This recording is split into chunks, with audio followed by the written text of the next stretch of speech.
New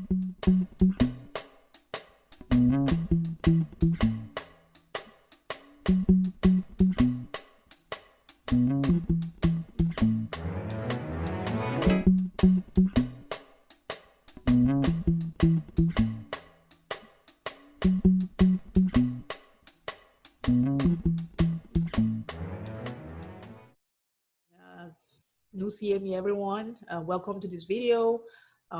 I'm here with Sister Renee, and today we're going to be talking about how to grow spiritually even when you're busy, like when you have a full-time job or you have so many other things you have to do in addition to your job. How do you grow spiritually? I'm just gonna start off by asking Sister Renee very quickly to just give a quick intro of yourself, and then we'll start with the topic. Okay, very good. Hi, guys. My name is Sister Renee. I am from the U.S., Missouri, the United States, and I am, I guess, a part of the Beulah panel, joining to comment occasionally about different topics of interest, and I'm excited to be here today to talk about spiritual growth. Awesome. And I'm EKK. I forgot to mention that. I'm still also a member of the Beulah Charity team. Okay. All right. So we'll start very quickly. We have a few questions here. I mean, when you think of spiritual growth, what does that bring to mind? Yeah, for me, I think I like to frame it in terms of growth in a relationship with the Most High. That's how I want to frame it. And for me, it involves, worship and intimacy with the Most High. Yes, exactly. And obviously, when you say growth, you think that the more you do it, you find that some changes, something to show you that there's some growth happening, let's see. Absolutely. Yeah, in terms even of some people, I'd like to think of it even as sanctification, transformation. I was this way, and now I know that I respond differently sometime later. So yeah, there is a change. Absolutely. Yes, very true. And a lot of growth also, I think some of the best growth you can get is through fasting. So you do your prayers and you also, do some fasting. So you find out that that's where people see the most shift in that relationship with the Most High. The more they fast, the more they, in fact, they start to hear Him more and just become, like you said, more intimate with Him. Yes. And so the next question would be, what do you think would be the best time of day for prayer in general?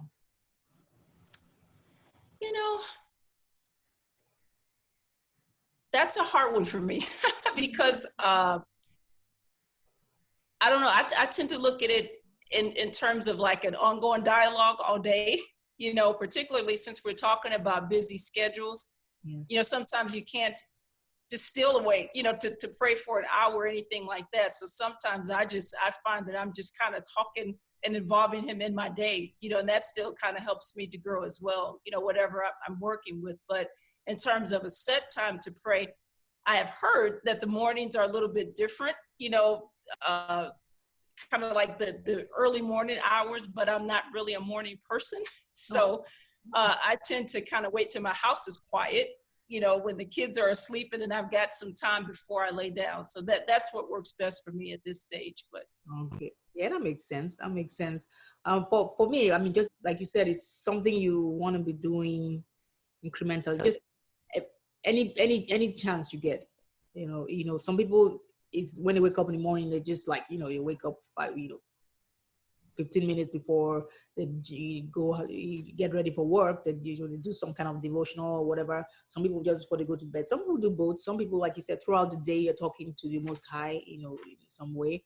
About the early morning though, what I've heard as the best time is before the sun rises, before the sun comes up. Yes.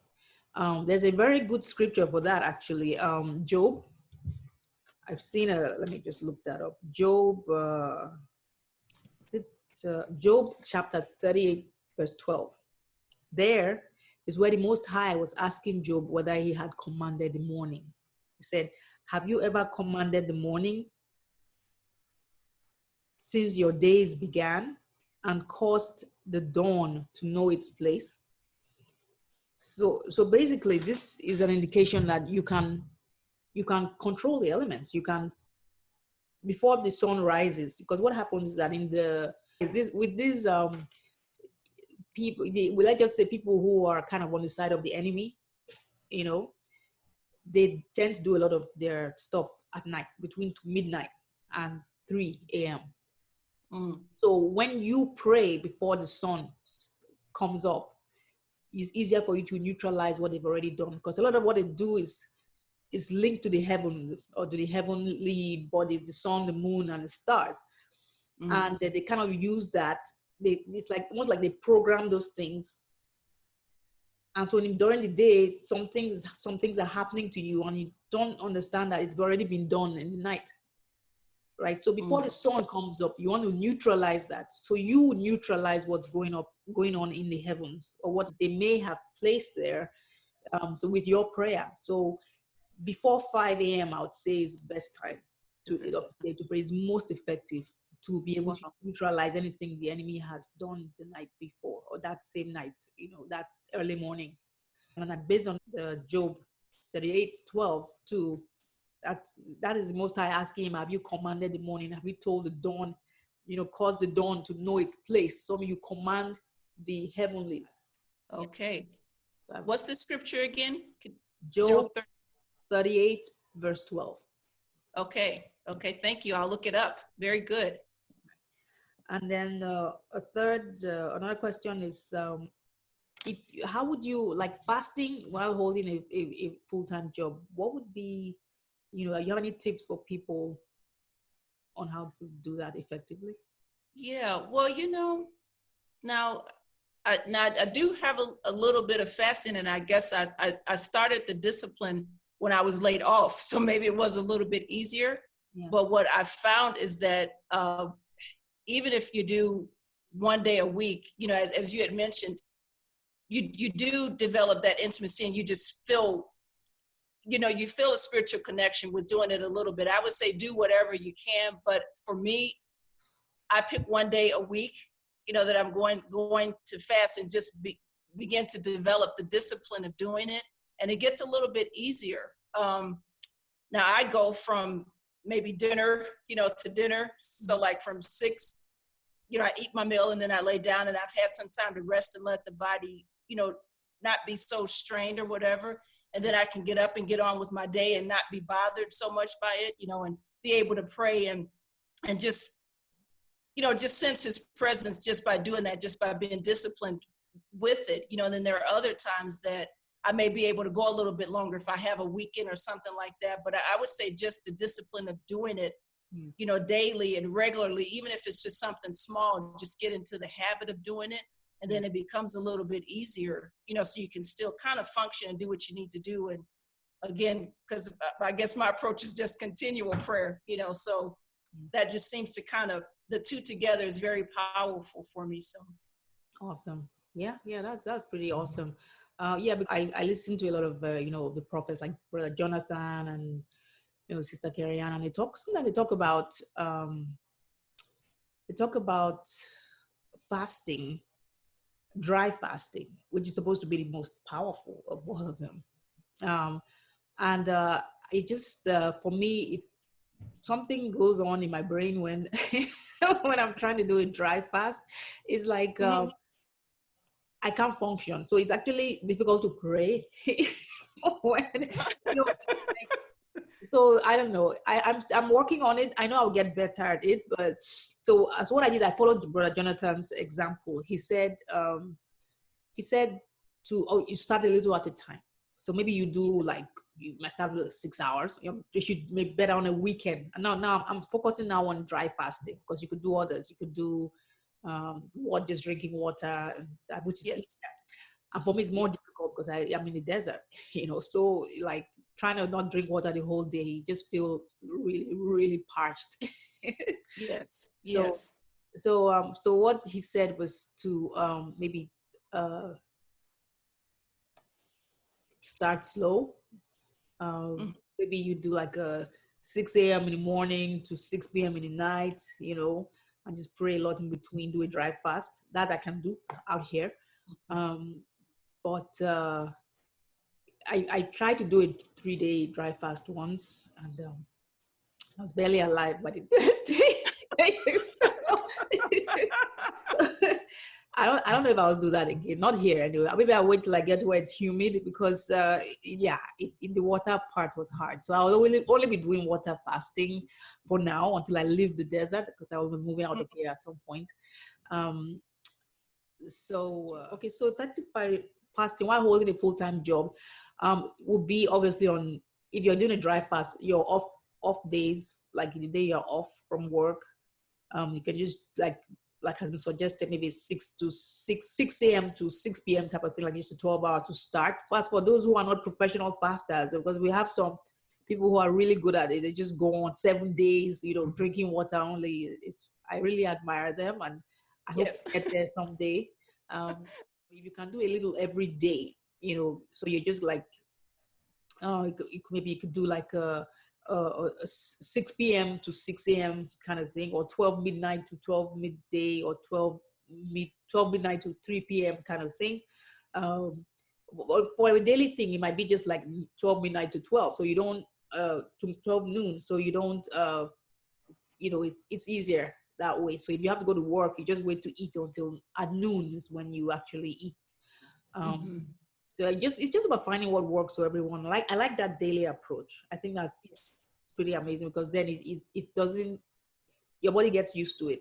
Because what I noticed, what I used to do, I would wait till the weekend, but before the weekend, I would eat so much. I would eat a lot, because I think if I eat more, then I'll have enough to hold me to hold me a weekend. But by the time the weekend comes, and I've spent just only 6 hours not eating, I'm hungry, like very hungry, so I don't think eating that much is going to help. I think it's just training your body every day to eat at certain times.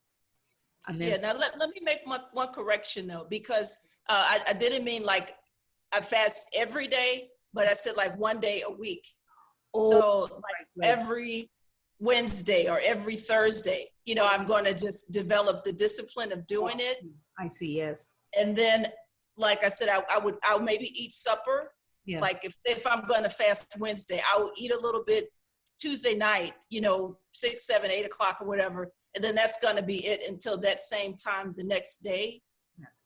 And so I don't know. I kind of find that, I guess, like if I'm going to eat and then I lay down and I'm going to sleep till, the morning, I've got a pretty big chunk where the body kind of, nourished itself and rested, and I'm not, pushing it so much. So then I can kind of get through, a good chunk of the day and not be too bothered by it, maybe a little bit thirsty. But, and also I would add that with the, like the dry fast, that is a bit challenging for longer days for me.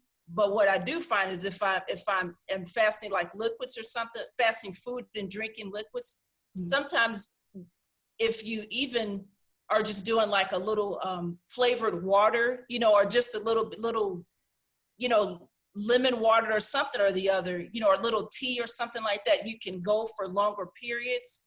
Would just kind of give it, when the body is give it a little bit of what it needs, and then you can kind of, it'll dampen it down a little bit, so that you can kind of continue. So I don't know. I think I'm just, like I said, I'm kind of working and growing with it too, like you said, but it just seems like the discipline and getting it, the practice and getting it conditioned, to be able to do that is going to kind of build up to something greater, after a while. So. Oh, I fully agree.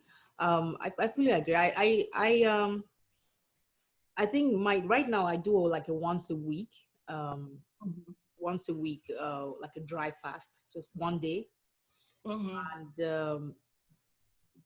what I wanted to do was to there are people who do this intermittent fasting. They don't do it for spiritual reasons. They do it because of they're trying to lose weight, or just control their eating habits. And so that if I was going to, which is what I want to do it daily, I would do it 12 midnight to 12 noon, because that's the easiest, really, when you look at it, because you part of that time you'll be sleeping, and by the time you get to work and it's lunchtime, then it goes quicker. It kind of goes in a way that it's not that it's not as noticeable as is when you do it like is it like maybe 12 noon to 12 midnight, in which case your whole day is kind of no food and you have to go to work. That's more difficult. But even Right. like, so if you want to do it if you wanted to do it every day and you had work to do, I would say maybe about noon, 12 midnight to noon would be the easiest, because people already do that anyway. Yeah. So, but I mean, I would interested to know what people who watch this video think. I mean, we want to get their comments and how they do it or how they've achieved it in the middle of being very busy. Yes. And then so do you have any other thing you'd like to add on this particular matter? Well, yeah, I do, because I think maybe, and because just as you were speaking, I felt like maybe, if the emphasis was on that you're really trying to grow spiritually, if you're maybe not concerned about, I'm not eating, but you're concerned about, okay, I'm pursuing, the Most High, and then just finding something else, even if you were, for instance, if you were not, if you decided you're going to fast overnight, if you were even playing scripture, or playing music or something that is still nourishing you, even though, you're not eating. I guess I'm trying to put the emphasis on the fact that the reason that you would be fasting is that you're pursuing the Most High. So those things that would feed and do that in the process would maybe kind of minimize the fact that, I'm not eating, and then make it a bit more bearable. So just try to grasp every moment, and focus on what your goal is, in terms of, why am I doing this? Because you're really in pursuit of the Most High. So, just maximize every opportunity, get some worship music playing, get some scripture playing, get some just edification, to boost your body up, even while you're sleeping, and you're fasting. So it's not a wasted time even if you're doing overnight. I don't believe so. Okay. Yeah, no, that's very, very good point there. That's a very good point. There must be something about my metabolism that just shuts down my brain when oh my no, it it could be very hard. Yeah, it could be. Because I don't put on any weight, so it means I'm really burning. I burn food like true. So maybe I might just have to just for dry fast. Like I said, I can do 24 hours, no problem. Beyond that, it becomes very hard. So maybe I'll just do a dry fast. First day, if I'm doing like a 3-day fast, and the other 2 days I can drink some juice or something. Yeah, and then maybe just what works for you. What works for Exactly. each individual and where you are. Yeah. Because again, I think the goal is just you're after the Most High. So I think I believe he honors just that attempt at worshiping it and at worshiping him. So. Oh no, absolutely, I agree because I just remember now that one of the videos that Brother Jonathan did, it was like, don't go and die and say it was me who asked you to fast on you. Died. He said you take it easy, don't kill yourself because you're trying to, I always laugh when I remember that, but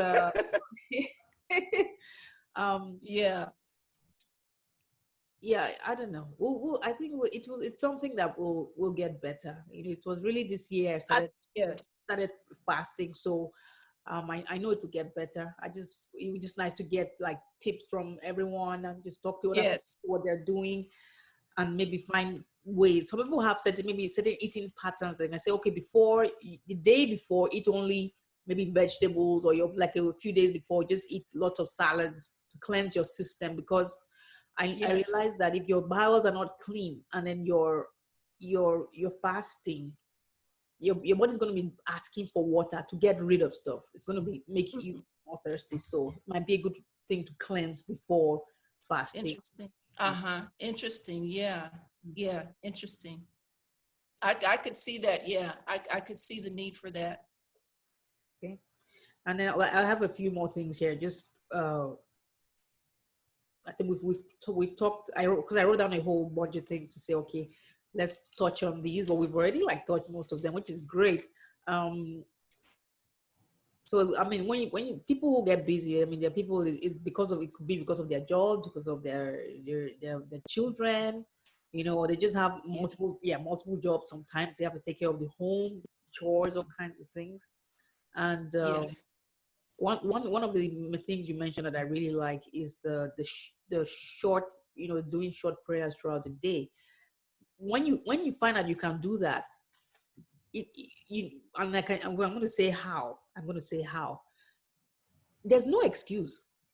There's no excuse. Why? Because it's like you having a best friend sitting next to you every day, just following you everywhere. You talk to them. You're not just going to ignore them, right? So Right. if you have a job where you're customer facing, for like you're standing like for 6 hours facing customers, there's thoughts going on in your head, whether you like it or not. Those thoughts can involve the Most High, right? Yes. Yes. So, Yes. and no matter how busy your job gets, you're solving a problem. You're trying to solve a problem. You're trying to provide a service. Involve him. Ask him to help you. Every time Yes. something goes well, thank you, Most High. Yes. So Yes. there's no. When you look at it, there's really no excuse. Yes. I love that. I love that. I used to work, because I had that same thought that, even with the distractions, you want to bring him into that, because I think he's glorified. He's like, I'm here. I can help you, ask me. So, but I know I have worked client facing before, but my last jobs, it was, kind of not a warehouse type thing, but, it was a closed space. But I'd just kind of be in my section, just singing and, worshiping in my head. And, people were probably looking like, what is wrong with her? But I didn't care. It's like, I'm working, so don't worry about what I'm doing, but just making melody in my heart, though, to the Lord. And I think with all of it, it's just the place that we give him. We want him to be exalted, and we want him to, just like you said, if that's your best friend, he's there all the time. So, you're talking to him and you're aware of his presence, and you're just acknowledging him and asking for his help and thanking him and praising him. And if something gets difficult, help me, and because go back to what we talked about, the spiritual growth, I think that may be a good barometer, is to see the change that he makes in you. Because I think he uses our parenting, uses our jobs, uses our marriages or whatever it is, to kind of reflect back on us with what needs to change. And then when we see, oh, okay, he's fixed that in me, or he's healed that in me, or that doesn't bother me as much anymore, then that shows the transformation. It shows that we've grown, because we maybe would have reacted one way last year, and then this year, we're like, oh, I'm not the same person, so that's the whole purpose of the spirituality and the growth and the maturity, is to get to, for at least as far as I could see it, is to be made whole and get back to our place and our destiny and begin to act like, his sons and daughters in that. So I think the busyness, it's a distraction, but it could be a good thing. It could be a good thing. Yeah. Because then you can involve him even more. Because if you had nothing, you were doing nothing and you were idle, there'll be nothing to pray about. Yes. So if you're busy, that's great. That means you can grow even better when you're busy. Yes. Yes. And even sorry, just that people don't. It's not that they wouldn't do it. Many people don't know they can do this. They don't realize the power of doing that, and I don't blame them, because we're living in Babylon essentially, right? Yes. And Babylon is made to disconnect you from the Most High. That's the essence of just about everything that they provide readily for you, is to cut you off from the Most High, keep you distracted. So if people knew they could do this, then it's something you start gradually, and just be in constant prayer. Everything you do, talk to him about it. If it went well, thank him. If it doesn't go well, ask him to help you. How it's just wherever you are. It might be in the checkout at the supermarket. Yes. Anywhere at all. Yes. Absolutely. So, absolutely. And you will grow faster. Actually, the more busy you are, you grow faster, because you'll be talking to him all the time. Yes. Absolutely. And even with the children, I find that my son, even he was busy chatting. I was trying to work and he's busy. Mama, can I? Mama, can I? But sometimes the kids may be distracted. But what our family we try to do is to bring them on in as well. So you're chatting. Okay, well, come and let's talk to you about this scripture. Come here, we're gonna pray. Come here. So that we try to just involve the family. With prayer time and devotion time and things like that. Come on, everybody come around, because you're trying to bother me. So come on, we're all going to talk and we're going to read this, so just to involve the distractors sometimes, as far as the family responsibilities, but get everybody on board, get everybody on board that you can. Okay.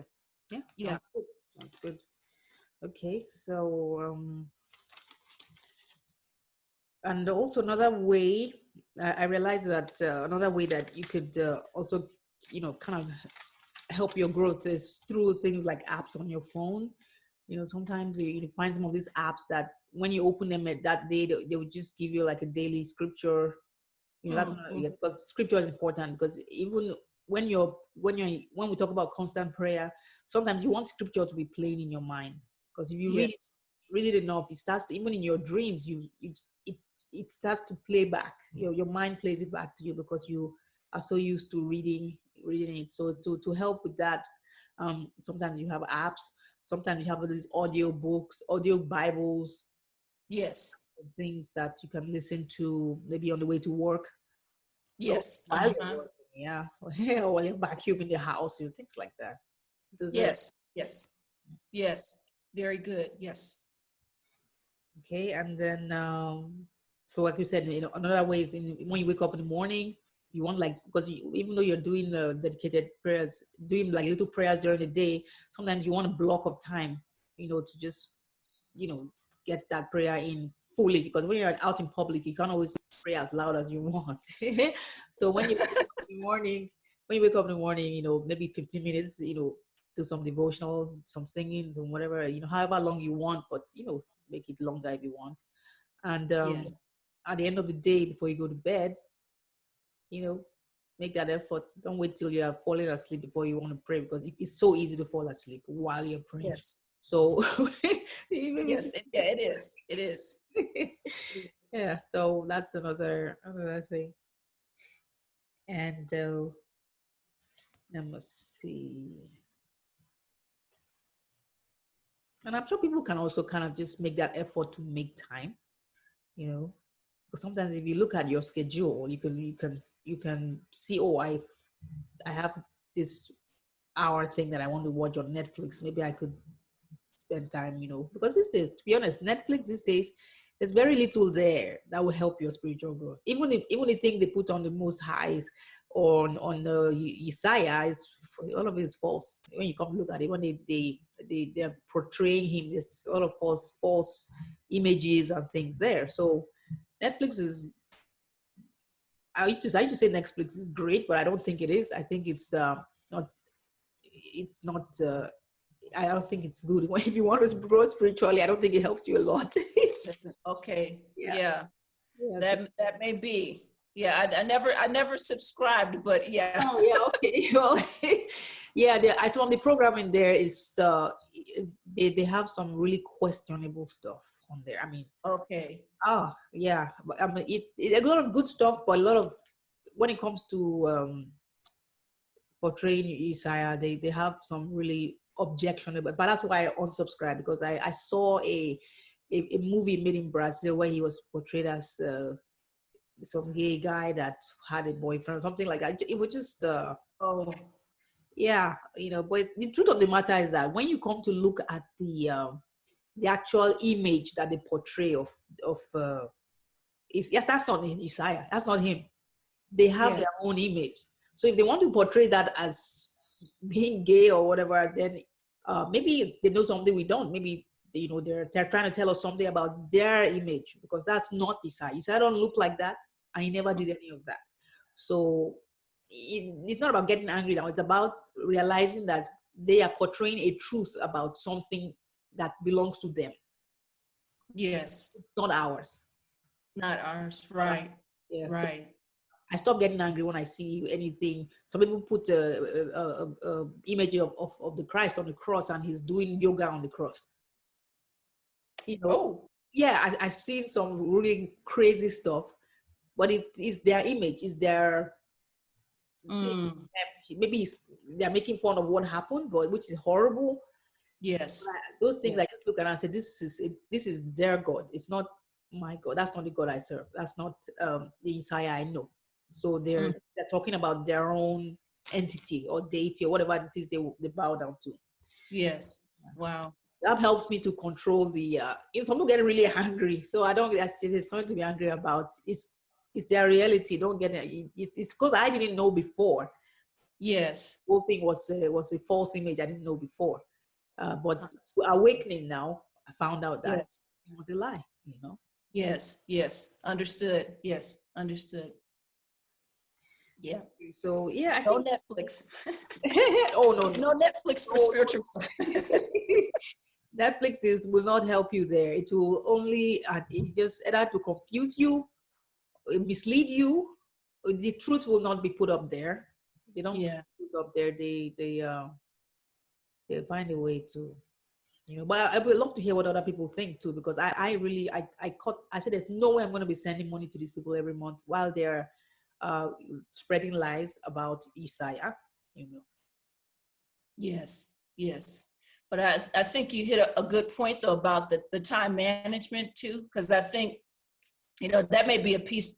Seems like whenever you're trying to get a handle on how you're stewarding or managing anything, you know, your time or your resources or whatever it is, if you kind of stop and take an inventory, you're like, wait a minute, I just wasted 3 hours over here when I thought I didn't have time to pray, but oh, I had 3 hours for that, you know. So, you know, but just being aware of how we're managing our time is it's a big thing too. And not just time, but everything, how are we stewarding our life really? Because, you know, my husband and I, we're working on our finances because we're like, boy, we're wasting a lot of money, you know, and then you think I don't have, and you realize, no, I do have, I just wasn't managing it properly, you know. So, but even with spiritual growth though, I think if we look at how we're spending our time, we will find that we do have space there, you know, for prayer. We do have time there for that. It's just that we're letting the distractions, you know, keep us from it. And we're, you know, like you said, the system is dangling something in front of us and we go to look at that instead of looking where the life really is. So That's yeah, why time management. social media, right? So Yeah, yeah, it is for distraction to keep yeah, it eyes is. away from the Most High, you know. Yeah. So But you know what, we can find some good programs like the Beulah Charity Network, you know. right, right. Yes. Yeah, but there are some great teachers though. So YouTube, or, you know, just find something that is edifying you spiritually, you know. So if we have the tools, so but just we manage it rather than letting it manage us. Okay. Exactly. So Yeah. we prioritize things and just catch ourselves when we find ourselves reaching for that phone to go to Facebook or reaching to go, you know, we just Yeah. catch ourselves and try and turn that timing around and use that time a bit more wisely. That would always help. Yes. Another Yes. very good way, I just thought about something. Another very good way is singing. Sing, like you said, you Yes. let the music start to play in your head involuntarily, because Yeah. you listen to something long enough and it starts to play. Yes, absolutely. Yes, it does. Yeah. It's very powerful. Very powerful. Yes. And I think I got that. I heard brother Jonathan say to pray with the music. Yes. And I didn't used to do that, but then I did it and I was like, wow, yeah, you know, that's really good. So that's something new I've just added. I've learned that, and it is very powerful. It is. I love to sing, you know, but the music, even when you're praying, you know, it just it does something. You know, it I don't know. It's just very powerful, very powerful. So just even in the background, you know, just turn it on and then just begin to worship, you know, and you know, let the love and the words flow or whatever. Then, you know, you'll grow even doing that. So there are things that we could do. Yes, exactly. Okay, and then let me see. Yeah, I think we've covered a lot of it. I mean, we'd love to hear from the audience, you know, than anyone who has more to add to this. just let us know how you manage your time and how you get to grow spiritually, or you have any suggestions here that could help other people. Feel free to leave a comment. Thank you so much, Sister Renee, for your time. I've enjoyed the conversation a lot. Yes. So I guess we will be seeing you all very soon. Very good. My pleasure. My pleasure. Salak Kiambote. That means goodbye in Kikongo. I just learned that through Pastor Mello. Oh, say it again. So, Salak Kiambote. Salak Kiambote. Exactly. It means awesome. goodbye. Yeah. Why in Kikongo? Awesome. That touches me. Nice. So yeah, I guess I'll see you soon. Thanks everyone for watching, and we'll be back with more videos.